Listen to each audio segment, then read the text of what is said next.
পাল্টা শুল্ক আরোপের ঘোষণা দিয়েছেন ট্রাম্প। ভারতসহ বেশ কয়েকটি দেশের উপর পাল্টা শুল্ক আরোপের ঘোষণা দিয়েছেন মার্কিন প্রেসিডেন্ট ডোনাল্ড ট্রাম্প। আগামী এপ্রিলের শুরু থেকে এসব দেশের উপর পারস্পরিক শুল্ক আরোপ হবে বলে জানিয়ে দিয়েছেন তিনি। মার্কিন কংগ্রেসের যৌথ অধিবেশনের ভাষণ দেওয়ার সময় ট্রাম্প এ ঘোষণা দেন।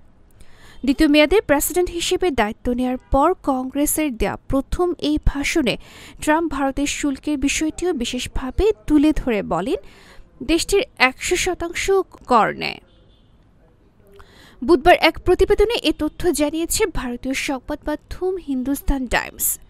স্থানীয় সময় মঙ্গলবার রাতে প্রেসিডেন্ট ডোনাল্ড ট্রাম্প মার্কিন কংগ্রেসের যৌথ অধিবেশনে ভাষণ দেন। গত জানুয়ারিতে প্রেসিডেন্ট হিসেবে দায়িত্ব নেয়ার পর এটি কংগ্রেসে তার প্রথম ভাষণ। অভিষেকের বছর ছাড়া অন্যান্য বছরে এই ভাষণকে সাধারণত স্টেট অব দ্য ইউনিয়ন বলে অবহিত করা হয় সংবাদ মাধ্যমে। কংগ্রেসের যৌথ অধিবেশনে বক্তব্য রাখার সময় প্রেসিডেন্ট ট্রাম্প স্পষ্ট জানিয়ে দেন, পারস্পরিক শুল্ক চাপানোর নীতি থেকে বাদ পড়ছেন না ভারত। এ সময় পাল্টা শুল্ক চাপানোর কথা ঘোষণাও করেন তিনি। শুধু তাই নয়, কবে থেকে আমেরিকায় ভারতীয় পণ্যের উপর পাল্টা শুল্ক আরোপ হবে সেই তারিখও জানিয়ে দেন মার্কিন প্রেসিডেন্ট।